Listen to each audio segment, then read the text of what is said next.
মাছ আপনি ডেকচি ভরে তুলছেন আর মিক্সারের দরজা খুলেছে বিলাই সাজতেছেন, আপনার বিলাই কিন্তু ওই সাজা শুনবে না। কারণ বিলাই আপনি যদি সাইসা না সাইসা মিক্সে ফাইন করে যদি লাইগা দেন, আপনার মাছ ডেকচির মধ্যেই থাকবে। আপনার বউ যদি বেপরদায় চলে, আমাদের যুবকগুলা কিন্তু নষ্ট হবে। কারণ আপনার পেয়েছে সাই ভাই আর চোখ এমন এক যন্ত্র, আল্লাহ রাসূল বলেছেন তোমাদের চোখে যদি পোকা পড়ে, চোখে যদি পোকা পড়ে তুলতে পারবে, চোখে যদি বালু পড়ে তুলতে পারবে, কিন্তু একটা বেপরদা নারী যদি তোমার চোখে পড়ে, জীবন গেলেও তুলতে পারবে না। যেরকম পারবে, কারণ বেপরদা নারী যদি একবার চোখে পড়ে, শিলরাতে ল্যাবের মধ্যে কিন্তু নারী ঘুমের মধ্যে আসা হাজির হয়ে যায়। এই জন্য রাসূল বলেছেন সাহাবীরা রে, ওয়ার না ফি বুইতে কুন্না ওয়ালা তাবাররাজনা তাবাররুজাল জাহিলিয়াতিল উলা। আল্লাহ নবী বলেছেন সাহাবীরা রে, একজন পুরুষ যদি জান্নাতে যাইতে চায় তাহলে তার বউকে যেন পর্দাশীল বানায় দেয়। একজন পুরুষ যদি জান্নাতে যাবার চায় তাহলে তার বউ যেন পর্দাশীল হয়ে যায়। বউ যদি পর্দাশীল না হয়, আপনি হাজী যদি সোনার মক্কা মদিনায় হজ করেন, আপনার হজ হয়ে না। যেরকম ঠিক কিনা? কারণ রাসূল বলেছেন সাহাবীরা রে, আদ-দাউস লা ইয়াদখুলুল জান্নাহ। যেরকম ঠিক কিনা? আরবি বুঝেছেন, বাংলা শুনবেন না। রাসূল বললেন সাহাবীরা রে, আদ-দাউস লা ইয়াদখুলুল জান্নাহ, দাউস কোনদিন জান্নাত পাবে না। সাহাবীরা বলেন নবী গো, দাউস নারী না পুরুষ আমাদের একটু জানান। নবী বললেন সাহাবীরা রে, দাউস হলো ওই সকল পুরুষ যাদের অধীনে নারীরা পর্দা করে না। দাউস হলো ওই সকল পুরুষ যাদের অধীনে নারীরা পর্দা করে না। এখন আপনার অধীনে আপনার বউ আছে না নাই ভাই? আরো জোরে আমি কিন্তু ওয়াজ করতেছি বাইজিদের কাছে, এলাকার সব লোক বলতেছে হুজুর আমাদের একটা এলাকা একটা মহিলা দেহ ব্যবসা করা শুরু করেছে, হুজুর এই মহিলার কাছ থেকে আমাদের যুবকগুলা বাঁচান, কারণ এই যুবকগুলা মেয়ের কারণে নষ্ট হয়ে যাইতেছে। আজকে ফেসবুক আপনার কেমন শুরু হয়েছে ভাই, আর তার ফোন টাকার কারণে বেটিক দিয়ে দেওয়ার জন্য বাপের মাথা কোনো চিন্তা হচ্ছে না। এটি রাত্রিরা ঠেলা মারা বলতেছে ভাই জান জান বলে লেগে দিয়েছে, জান বলে লেগে দিয়েছে, ওটি যা প্রাণ হয়ে বুঝে গেছে, জান তোমার ছাড়াই বাঁচবো না। ঠিক কিনা? বাদান খেয়াল করেন, রাসূল বলেছেন ফাতেমা বিয়ের জন্য বেশি আমল না, ওয়াকারনা ফি বিউতিকুমা ওয়ালা তাবাররাজনা তাবাররুজাল জাহিলিয়াতিল উলা। ও পর্দান্তরের মা, আমরা আপনার মায়ের, আপনার মতো মায়ের একজন সন্তান। একটা মেয়ে মানুষের জন্য কত গুরুত্বপূর্ণ পর্দা করার মা, একটু খেয়াল করে শুনতে হবে। রাসূল বললেন ফাতেমা মেয়ে মানুষের জন্য এক নম্বর ইবাদতের নাম হলো পর্দা। একটা মেয়ে যদি পর্দার মধ্যে না থাকে, ওই মেয়ের নামাজ কিন্তু কবুল হবে, ওই রোজা করলে রোজা কবুল হবে না, হজ করলে হজ কবুল হবে না। রাসূল বলেন ফাতেমা একজন মেয়ের জন্য পর্দা হলো সবচাইতে গুরুত্বপূর্ণ মা। এক নম্বর নাম হলো পর্দা করা, দুই নম্বর হলো নামাজ, যেরকম কি আরো যেরকম কি, তিন নম্বর হলো রোজা, চার নম্বর স্বামীর খেদমত। একটু খেয়াল করে শুনতে হবে। তাহলে এক নম্বরের নাম কি ভাই? আরো ধরে বলেন। এটা কথা না করলে বারে আবার কিন্তু মহিলা সরকার হবে। এখন আমি আপনাদের কাছে জানতে চাই যে আমাদের বিএনপির সরকার খালেদা জিয়া আর বাংলাদেশে আমাদের আওয়ামী লীগের সরকার হাসিনা, আমি কিন্তু দুজনের বিরুদ্ধে করতে চাচ্ছি না, কারণ রাজনীতিকের বক্তা হলো বক্তব্য দিবেন। আপনারা বলেন তো হাসিনা খালেদার কি পর্দা আছে ভাই? কথা কানা পারে, কথা কানা পারে। আরে আর পর্দা ছাড়া জান্নাতে মহিলা যদি না যায়, কারণ মহিলা হলো ঘরের জাত, যেরকম কিসের জাত? মহিলা থাকবে ঘরের ভিতরে, আর পুরুষ থাকবে বাহিরে। ঠিক কিনা ভাই? রাসূল বলেন ফাতেমা একটা আমার মেয়ের জন্য এক নম্বর হলো পর্দা করা। নবীর মা ফাতেমা কেমন পর্দা নিয়েছিল ভাই? রাসূল বললেন ফাতেমা পর্দা সবসময় গুরুত্ব মনে করবে। নবী বললেন ফাতেমা রে, যখন নামাজের টাইম হবে নামাজ পড়িলে তোমার টেনশন নাই। রোজার মাস বছরে একবার আসবে, খালি এক মাসের সামনে মাহে রমজান মাস, এই মাসে খালি রোজা করলে আর টেনশন আছে। রোজার মাসে আর টেনশন নাই। রাসূল বলে ফাতেমা রোজার মাসে রোজা করলে তোমার টেনশন নাই। 3 নম্বর হলো স্বামীর খেদমত। স্বামীর খেদমত যতক্ষণ তোমার স্বামী বাড়ি থাকবে ততক্ষণ তুমি স্বামীর খেদমত করবে। স্বামী চলে গেলে আর খেদমত করতে হবে লাগবে। রাসূল বলে ফাতেমা রে, দিন রাত 24 ঘন্টা যতদিন তুমি বাঁচবে, তুমি ঘুমায় গেলেও পর্দার মধ্যে ঘুমাইতে হবে। তুমি যেন বেপর্দা হইবে না। যখন ফাতেমার ইন্তিকাল হবে একটু খেয়াল করে শুনতে হবে না। হযরত আলী পাঁচ হাতে ধরে ফাতেমা অঝর মানে কাঁদতেছেন। আলীকে নবী বললেন, আলীকে ফাতেমা বলতে, স্বামী গো আজকে রাত্রে আমার মৃত্যু হবে, আজকে রাত্রে আমার মৃত্যু হবে স্বামী। এই মতো আপনার পা ধরে আমি কাঁদতেছি, দয়া করে আপনি আমাকে ক্ষমা করে দিবেন। আজকে আমি আপনার কাছে 3টা জিনিস চাই গো স্বামী, আপনি কি দিবেন না? হযরত আলী যাহা বলেছে আজকে রাত্রে আমার মৃত্যু হবে, ফাতেমা যাহা এগুলো বলেছে হযরত আলী ঠাস করে মাটিতে পড়ে যায়। ফাতেমা রুজওয়া সঙ্গে সঙ্গে উড়াকে মাথা, হযরত আলী মাথাকে উড়াতে গুনিয়া 2 গালে 2টা চুমা দেয়া বলতে, স্বামী গো আপনি এভাবে কেন বেহুশ হয়ে পড়ে গেলেন? আপনি একজন বীর সাহসী স্বামী, আপনাকে আসাদুল্লাহিল গালিব আল্লাহ বাগ বানায় পাঠাইছেন।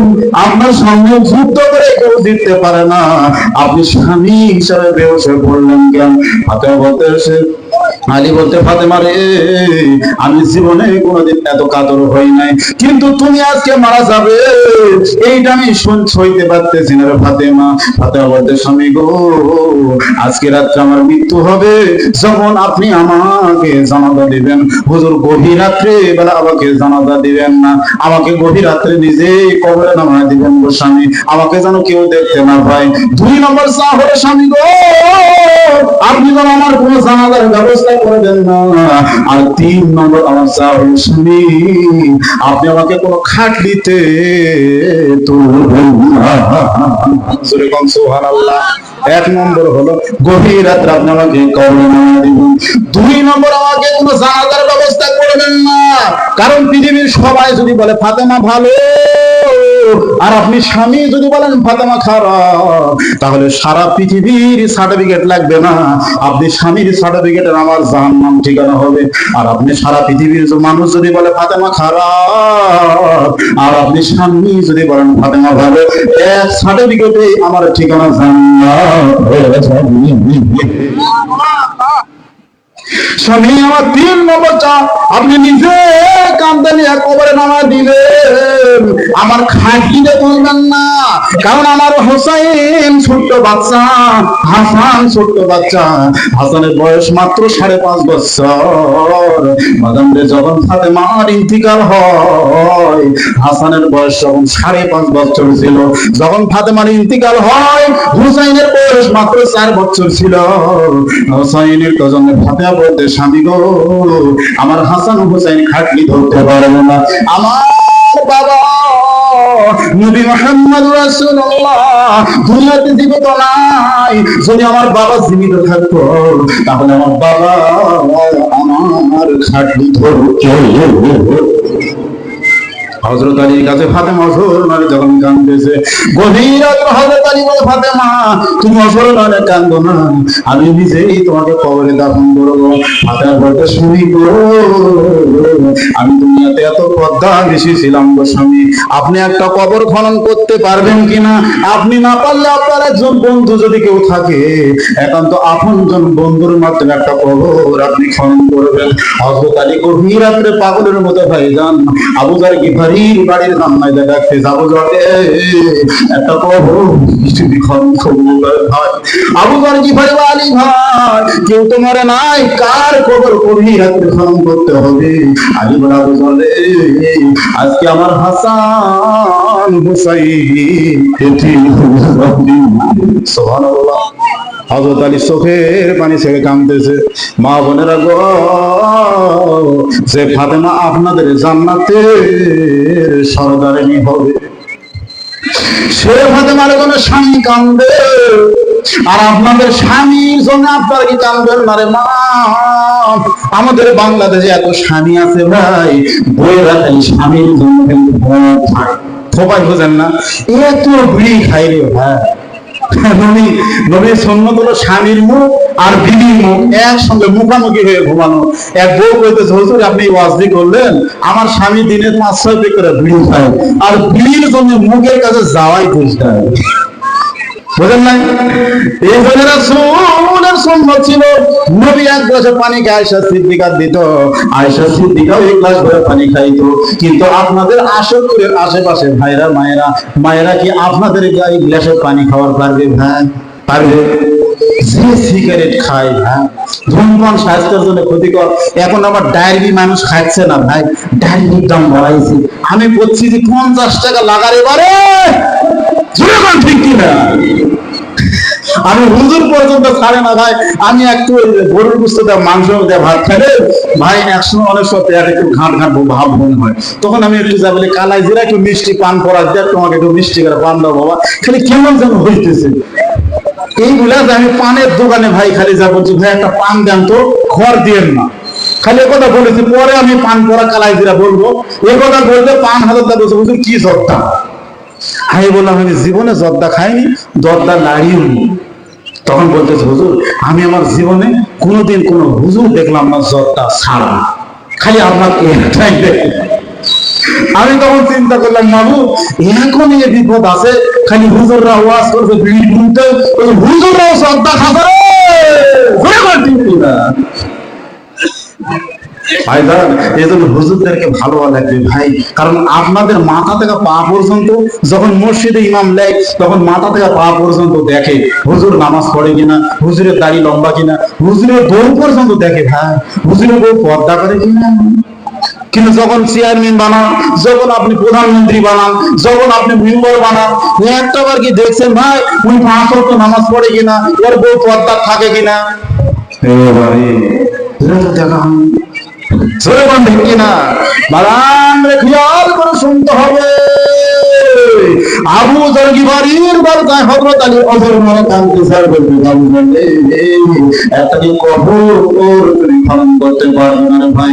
আবু যর গিফারি বলতে আলী ভাই, কেউ তো মরে নাই, কার কবর খনন করবো? আলী বলতে আবু যর রে, আজকে আমার হাসান হুসাইন এতিম হয়ে যাবে, আজকে আমার হাসান হুসাইন এতিম হয়ে যাবে। হযরত আলী কাঁদে, আবু যর গিফারি চোখের পানি ছেড়ে কাঁদে। বাজান স্বামী দেখেন বইয়ের জন্য কেমন কাঁদতেছে, এরকম আমাদেরকে বইয়ের জন্য কান্দা দরকার ভাই। আপনাদেরকে এরকম বউ তৈরি করতে হবে। হযরত আলী বলতেছে, আবু যর রে, জান্নাতুল বাকির পূর্ব কোণারে সবুজ রঙের বাতি জ্বলবে, ওই বাতি বরাবর একটা কবর খনন করতে পারবে কি ভাই? আবু যর গিফারি বলেন, আলী ভাই আপনার বউ মারা যাবে, ফাতেমাতুজ জোহরা মারা যাবে, আপনি আলী ভাই আপনি খুব টেনশনে আছেন। আমি আবু যর যতই কষ্ট হোক না কেন, আমি ফাতেমার কবরখানা খনন করে দিব। গভীর রাত্রে আবু যর গিফারি ভাইজান জান্নাতুল বাকির পূর্ব কোণারে এবার সবুজ রঙের বাতি জ্বলতেছে, ওই বাতি বরাবর যা কোদাল মারতেছে আর বলতেছে, রে জান্নাতুল বাকি মাটি, এই জায়গায় তাকে কবর দেওয়া হবে, তুমি কি জানো? ইনি হলো নবীজির কলিজা।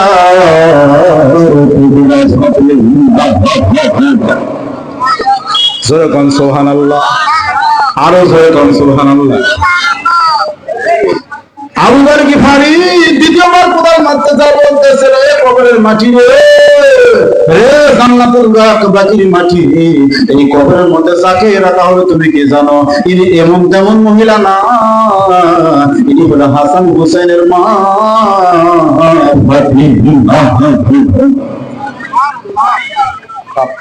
আপনারা তো দেখতে পাইছেন ভাই যে প্রধান বক্তা চলে আইছে, এখন কি আমার আর ওয়াজ করা যাবে? যাবে যাবে শেষ করে শেষ করতেছি ভাই। হযরত আলীর বন্ধু আবু যর গিফারি কবরের পাশে, কবর প্রধান মারতে যার রে কবরের মাটি, এই জান্নাতুল বাকিতে যাকে রাখা হবে তুমি কি জানো? তিনি বলে এই দুনিয়ার যুবকদের সরদার হবে হাসান আর হুসাইন তার মা।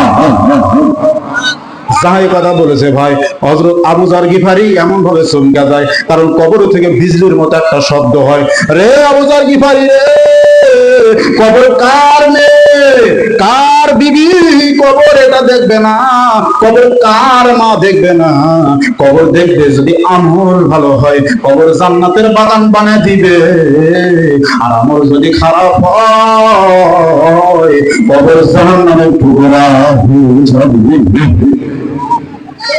আবু যর গিফারি পাগলের মতো এক দৌড়ে কোদাল পড়েছে, এক জায়গায় খেয়াল করে নাই, এক দৌড়ে জান্নাতুল বাকির আশপাশ নাই, কোথায় যেন হারাই গেছে।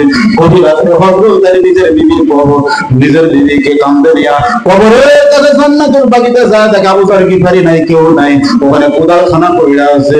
হযরত আলী ডাকতেছে, আবু যর গিফারি রে, কোথায় রে ভাই, তুমি চলে গেলে, একটা কবর খনন করতে কি তুমি পারবে না? কে দিবে কার ডাকের জবাব? হযরত আলী কাঁদতেছে আর বলতেছে, আবু যর রে, গভীর রাত্রে জান্নাতুল বাকিতে আমাকে একাই কবর খনন করতে হবে। আবু যর গিফারি তুমি বন্ধু হয়ে আমার লাভ কি রে ভাই? এই কবর খোঁড়া বাদ দিয়া তুমি কোথায় চলে গেলে?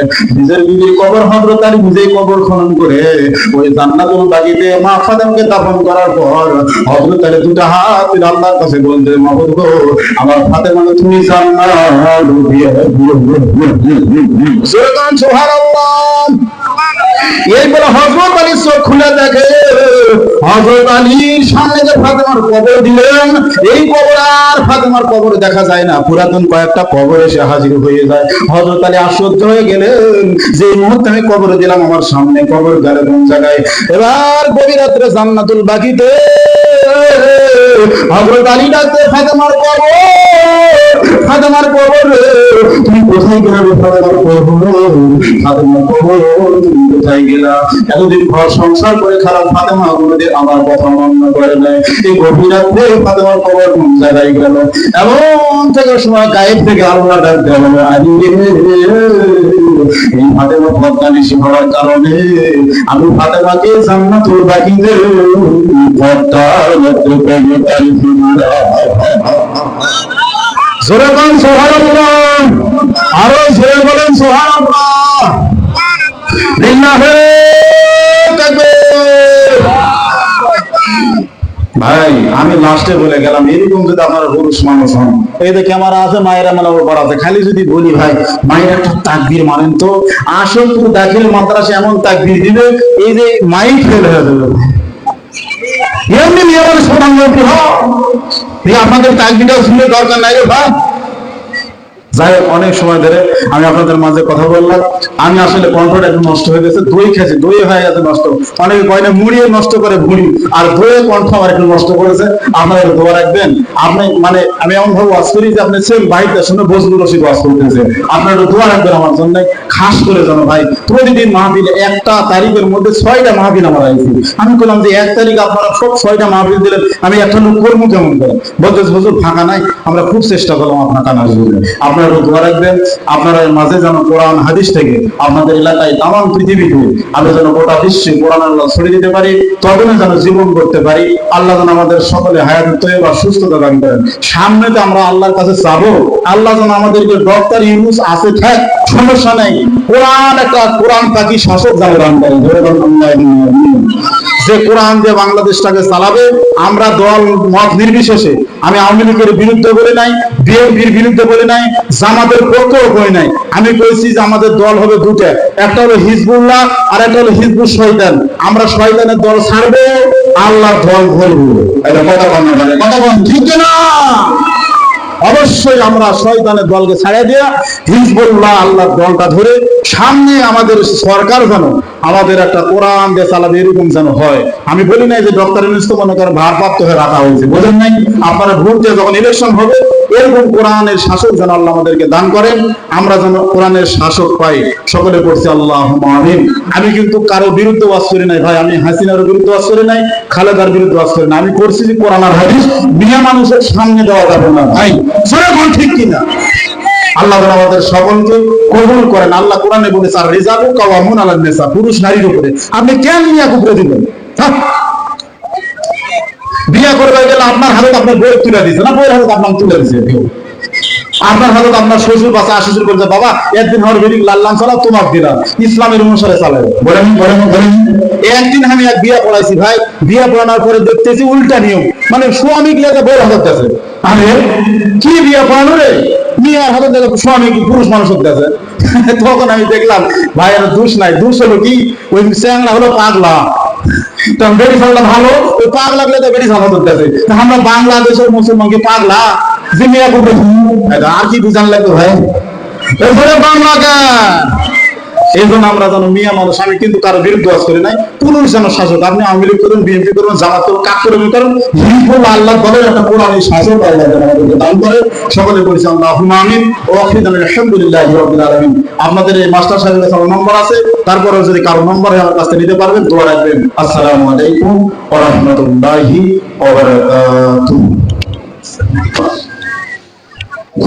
আলহামদুলিল্লাহ, আমরা যখন আজকে গীত মেহমানের সুন্দর ফুললিত কণ্ঠে সুন্দর আলোচনা শুনছিলাম,